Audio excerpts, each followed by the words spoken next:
বলতে পারেন না, লক্ষ লক্ষ সাহাবায়ে কেরাম মিথ্যা বলতে পারেন না, লক্ষ কোটি কোটি ওলামায়ে কেরাম মিথ্যা বলতে পারেন না। নবীদের কোনো গুনাহ নাই, এরপর মরণ পর্যন্ত কান্নার আওয়াজ। অন্ধকার কবরে আমি একা কেমন করে থাকব?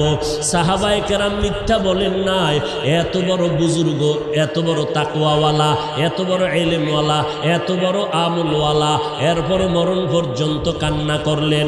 আবু বকর কত দামি, নবীর প্রধান খলিফা, সারা দুনিয়ার মুমিনের নেক আমল যদি এক পাল্লায় দেওয়া হয়, আবু বকরের নেকের পাল্লা ভারী হয়ে যাবে।